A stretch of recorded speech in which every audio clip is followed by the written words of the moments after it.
Renungan harian dan ilustrasi. Jangan main-main dengan ibadah. 1. Maka serentak berkumpullah seluruh rakyat di halaman di depan pintu gerbang air. Mereka meminta kepada Esra, ahli kitab itu, supaya ia membawa kitab Taurat Musa, yakni kitab hukum yang diberikan Tuhan kepada Israel. Nehemia 8:2. Ada banyak orang Kristen yang menganggap bahwa menghadiri sebuah kebaktian tak ada bedanya dengan menghadiri sebuah pertunjukan musik. Yang menjadi pusat perhatian mereka adalah si pemimpin pujian dan tim musiknya. Apabila mereka tampil kurang maksimal dalam melayani, kita selaku penonton merasa kecewa, tidak puas, tidak terhibur, serta mengkritiknya habis-habisnya. Sikap kita dalam beribadah pun berubah, tidak lagi antusias, ogah-ogahan dalam memuji Tuhan, mendengarkan firman pun sambil lalu. Inikah sikap ibadah yang benar? Ingatlah bahwa fokus utama dalam beribadah adalah Tuhan, bukan manusia. Jika kita menyadari bahwa yang menjadi pusat ibadah adalah Tuhan, kita pasti tidak akan main-main lagi dalam beribadah. Hal-hal apa saja yang harus diperhatikan ketika beribadah? Pertama, milikilah kerinduan untuk bertemu Tuhan. Sudah lama orang-orang Israel dalam bacaan tidak melakukan ibadah secara bersama-sama, ibadah raya, karena mereka berada di pembuangan di Babel. Setelah kembali dari pembuangan, mereka memiliki kerinduan yang besar untuk bertemu dengan Tuhan. Alkitab menyatakan ketika bulan yang ketujuh tiba, serentak berkumpullah umat untuk beribadah kepada Tuhan. Ayat Nas. Kata serentak menunjukkan bahwa rakyat secara kompak dan sangat antusias berkumpul bersama-sama untuk melakukan ibadah raya tanpa ada paksaan dari pihak lain, atau harus didorong-dorong terlebih dahulu. Tapi kerinduan untuk bertemu Tuhan benar-benar timbul dari hati. Umat Israel secara serempak berkumpul untuk beribadah bukan karena sedang menggelar sebuah perayaan atau memperingati hari raya tertentu, tapi karena kerinduan yang besar untuk bertemu dengan Tuhan yang mendorong mereka untuk berkumpul secara serempak.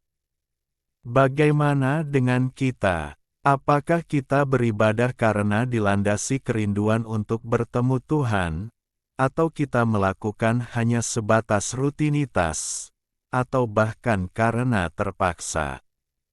Daud berkata, "Seperti rusa yang merindukan sungai yang berair, demikianlah jiwaku merindukan Engkau, ya Allah."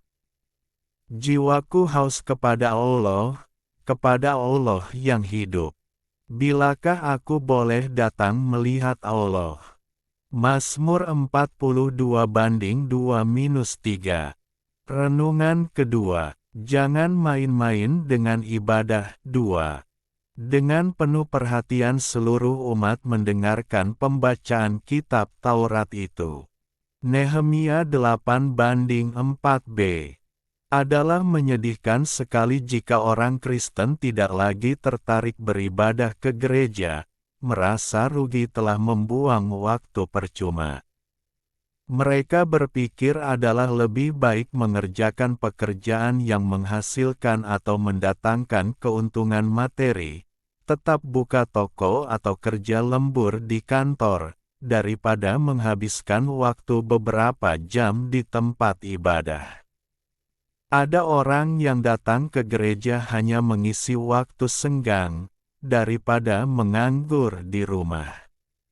Sebagian lagi ada orang Kristen yang begitu sibuk melayani pekerjaan Tuhan, tapi disertai motivasi yang tidak benar, yaitu semata-mata memamerkan kehebatan atau talentanya supaya beroleh pujian.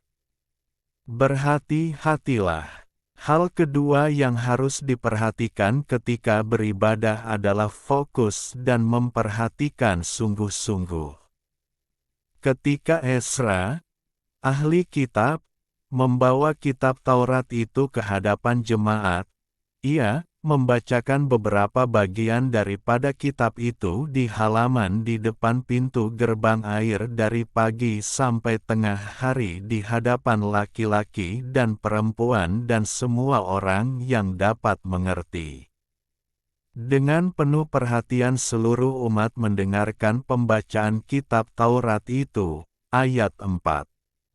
Meski ibadah berlangsung cukup lama, yaitu dari pagi hingga tengah hari, dan berada di area luar ruangan terkena terik matahari, umat Israel tetap fokus dan memberikan perhatian penuh. Alkitab mencatat bahwa umat yang berkumpul, ada 42.360 orang, selain dari budak mereka laki-laki dan perempuan yang berjumlah 7.337 orang. Pada mereka ada 245 penyanyi laki-laki dan perempuan. Nehemia 7:66-67. Sering dijumpai banyak anak Tuhan yang tidak fokus beribadah. Tubuh memang ada di gereja, namun hati dan pikiran melayang kemana-mana. Ibadah yang sejati adalah mempersembahkan tubuh sebagai persembahan yang hidup, kudus dan yang berkenan. Baca Roma 12:1. Sebuah ibadah tanpa disertai rasa takut akan Tuhan dan menghormati hadirat-Nya adalah sia-sia dan tidak berkenan di hadapan Tuhan. Beribadahlah kepada Tuhan dengan takut dan ciumlah kakinya dengan gemetar, supaya Ia jangan murka dan kamu binasa di jalan, sebab mudah sekali murka-Nya menyala. Mazmur pukul 2:11-12. Ilustrasi. Kisah anak kecil penjual es. Di sebuah terminal bus yang sangat panas dan berdebu, seorang anak kecil duduk di sudut warung sambil memeluk sebuah koper kain yang tebal. Di dalam koper itu, ia menyimpan puluhan es batang aneka rasa yang ingin ia jual kepada para penumpang bus. Koper itu dilapisi kain wol di bagian dalamnya, sebuah trik lama yang ia pelajari dari ayahnya untuk menahan dingin. Penjual minuman dingin di seberang jalan yang memiliki kulkas besar dan mesin pendingin canggih menertawakannya.